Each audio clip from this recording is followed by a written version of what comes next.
Videoul de astăzi este despre o zi foarte frumoasă de vară, probabil una dintre ultimele zile de vară din anul acesta, o zi pe care mi-am petrecut-o împreună cu sora mea la Cluj. Ne-am înțeles să ne întâlnim acolo și să petrecem câtva timp împreună. Ea locuiește în Cluj, iar eu am plecat din Turda cu un autobuz. Între Turda și Cluj sunt 30 de kilometri și foarte multă lume face naveta între aceste două orașe, cum de altfel și eu am lucrat ani de zile la Cluj.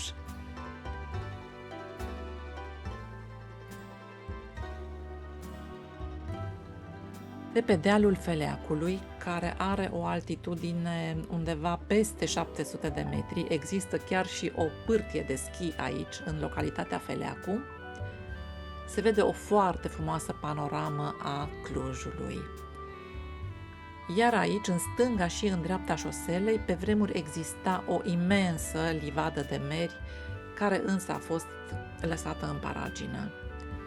Am ajuns la Cluj undeva la ora 12 la prânz și am făcut cu microbuzul, cred că 30 sau poate 35 de minute.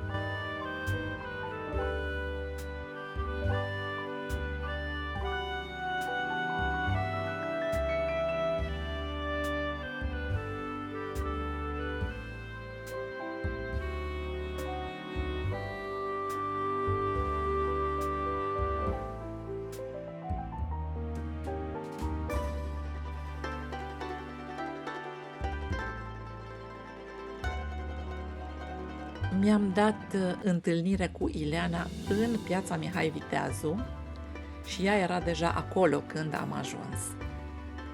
Întotdeauna piața Mihai Viteazu a fost considerată inima comerțului clujan, iar acum, când toate clădirile sunt restaurate, arată absolut minunat.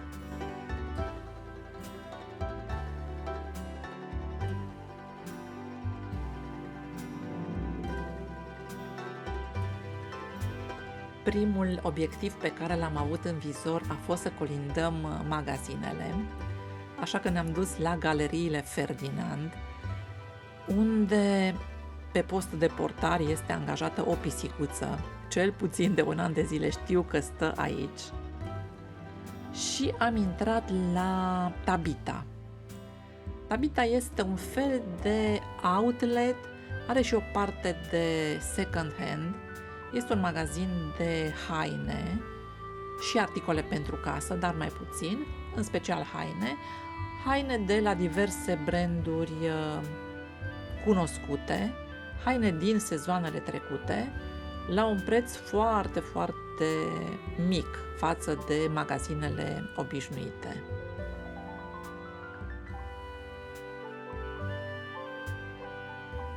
Am vrut să îmi cumpăr rochia asta, însă Ileana mi-a spus că arăt ca Tușa Cornelia, Tușa Cornelia fiind o soră a bunicii, care în copilăria noastră era etalonul bătrâneții și al hainelor ponosite, așa că mi-a tăiat tot elanul.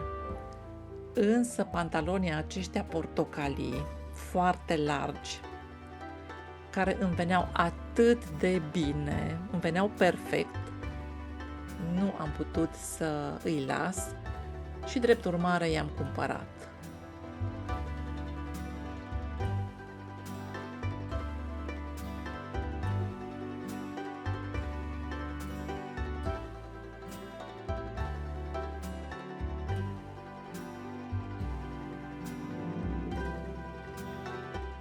După cât de mult mi-au plăcut, la 50 de lei era păcat de la Dumnezeu să-i las acolo.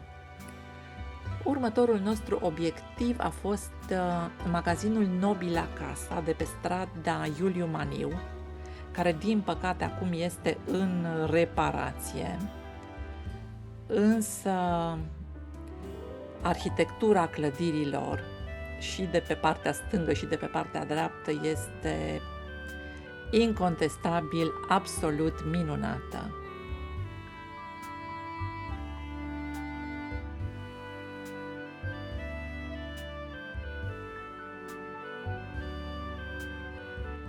Este unul din magazinele mele preferate, în care întotdeauna intru cu cea mai mare plăcere.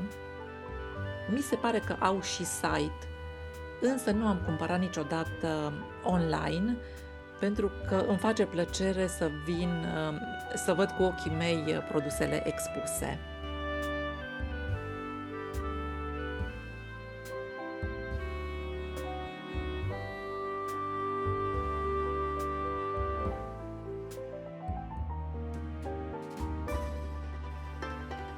Magazinul are două nivele, unul dintre ele fiind amenajat la subsol.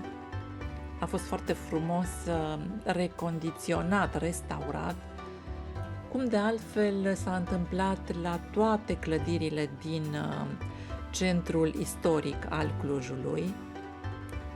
Nu mai există pivnițe, peste tot sunt doar cluburi, restaurante, magazine sau chiar birouri.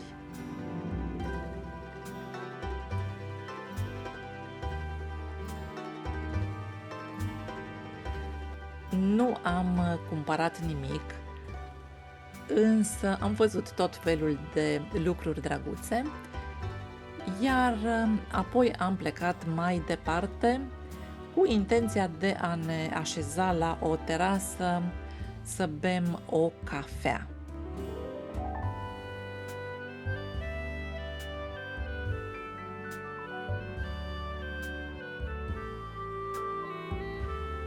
Am ajuns la Marti, un restaurant din zona pietonală, situată chiar lângă Biserica Sfântul Mihail, unul dintre simbolurile emblematice ale orașului.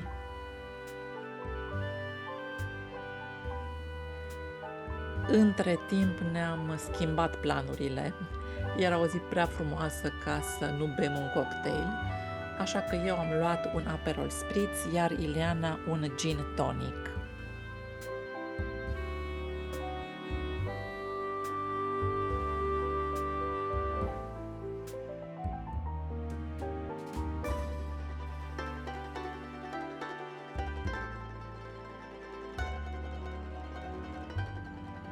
Foame nu ne era încă, dar am zis totuși să încercăm niște bruschete cu cremă de avocado și roșii sherry. Salata de la mijloc a fost însă cea mai bună. Bruschetele nu ne-au dat pe spate în niciun caz.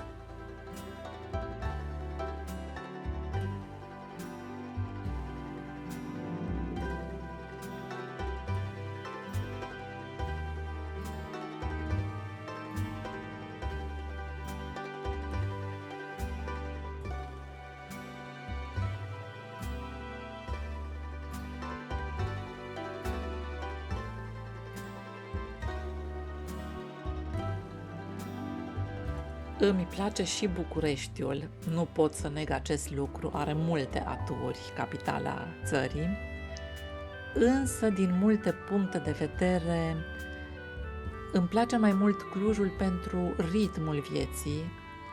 Este mult mai lent, mult mai tihnit și parcă viața se scurge mult mai liniștit.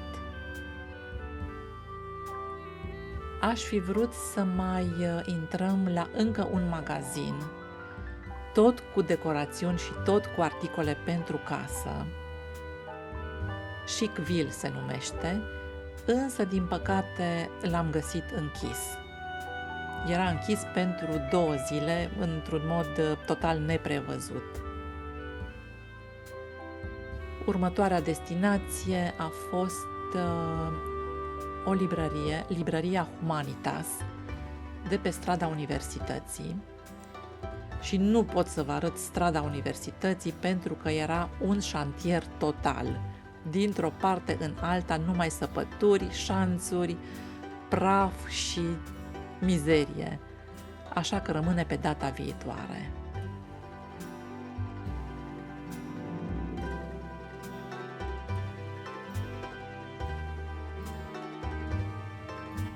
Dacă intru într-o librărie, pot să mă pierd acolo ore în șir, dar Probabil că nu sunt singura și știu că multora dintre noi li se întâmplă acest lucru.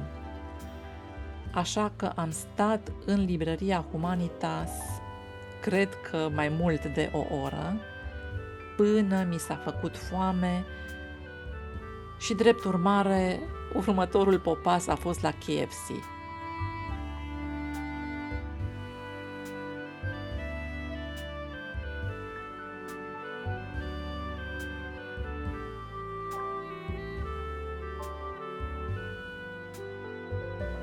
Și cam aceasta a fost ziua mea petrecută la Cluj împreună cu sora mea. Am plecat spre casă tot cu un microbuz, trecând pe lângă Catedrala Mitropolitană din Cluj, construită imediat după unirea Transilvaniei cu România. În față este statuia lui Avram Iancu, de dată mult mai recentă, asta cred că s-a construit după Revoluție, iar catedrala este față în față cu superba clădire a Operei și a Teatrului Național.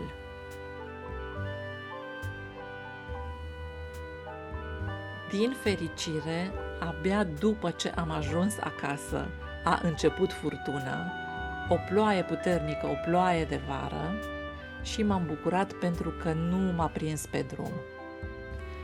Acesta a fost filmulețul de astăzi. Sper că v-a plăcut, sper că vi s-a părut interesant. Dacă v-a plăcut acest video, nu uitați să-i dați un like. Contul meu de Instagram este ioanaspune.ro și m-aș bucura foarte tare să mă urmăriți și acolo.